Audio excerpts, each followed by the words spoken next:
प्यारे बच्चों, स्क्रीन पर हमारे सामने बहुत ही अच्छा क्वेश्चन है, देखिए जरा।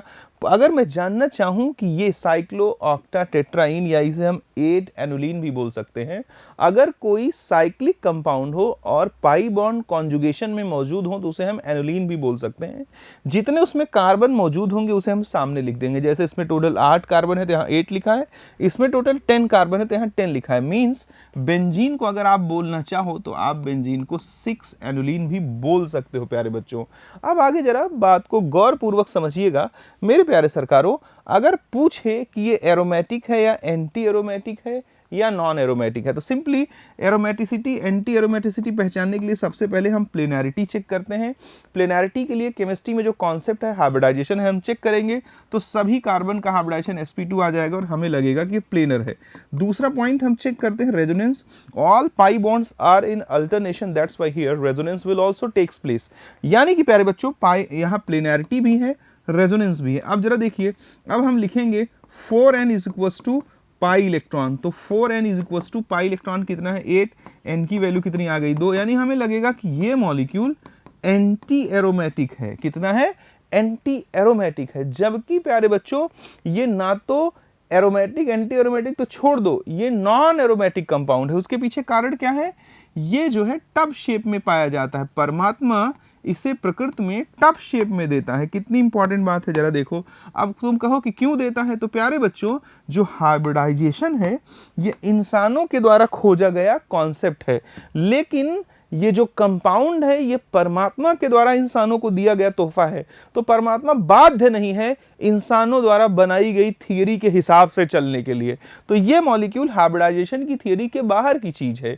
इसका जो ओरिजिनल शेप होता है वो आपको ध्यान रखना पड़ेगा, वो टब शेप होता है प्यारे बच्चों। तो ये आप इसको एंटी एरोमेटिक नहीं बोल सकते हैं, आपको बोलना पड़ेगा ये नॉन एरोमेटिक कंपाउंड है। ठीक उसी तरह से यहां आ जाइए, अगर आप सिंपली देखेंगे तो आपको लगेगा प्लेनैरिटी है, क्योंकि सभी कार्बन का हाइब्रिडाइजेशन जो है वो क्या है sp2। रेजोनेंस है, हाँ है, बिकॉज सारे के सारे पाई बॉन्ड अल्टरनेशन में मौजूद हैं।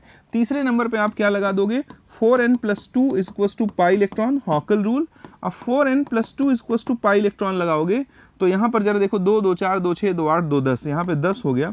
तो n की वैल्यू कितनी हो जाएगी 2। तुम कह दो यहाँ 4n+2 लगाए, यहाँ 4n लगाए। अब भाई उतना तुमको सीखना पड़ेगा। यहाँ 4n+2 निकालते तो मुझे दिख रहा था कि वो 8 में से 2 जाएगा तो n फ्रैक्शनल आ जाएगा, इसलिए मैंने उसे ना लगा करके सीधे अगला स्टेप चेक कर दिया। यहाँ पे मुझे दिख रहा था तो मैंने सीधे इसे लगा दिया। आप चाहो तो यहाँ लगाओ n फ्रैक्शनल आएगा, फिर दूसरा लगाओ, हॉकल रूल अगर आप कहीं पढ़ रहे होगे तो पढ़े ही होगे। अब प्यारे बच्चों मैं तो इसे शॉर्ट्स में इंपॉर्टेंट इंफॉर्मेशन के रूप में आप तक पहुंचाने की कोशिश कर रहा हूं। अगर हम इसे ध्यानपूर्वक देखें तो हमें पता लगेगा कि ये कैसा कंपाउंड है, ये एरोमेटिक कंपाउंड है। लेकिन प्यारे बच्चों ये भी कैसा होता है, ये भी नॉन एरोमेटिक होता है। रीजन क्या है? ये जो हाइब्रिडाइजेशन आपको पिंक कलर से दिख रहे हैं ना, सॉरी हाइड्रोजन, इनके बीच क्या लगता है, इनके बीच रिपल्शन लगता है। और रिपल्शन लगने की वजह से ये रिंग प्लेन में ना होकर के थोड़ा प्लेन से क्या हो जाती बाहर, जिससे ये हाइड्रोजन इस हाइड्रोजन से दूर हो जाए। देखिए कुछ ऐसी हो जाती है, पहले दोनों ऐसी हैं, रिपल्शन को मिनिमाइज करने के लिए एक थोड़ी ऐसी हो जाएगी। तो ये मॉलिक्यूल जो हमको प्लेनर दिखता है एक्चुअली वो प्लेनर नहीं होता है।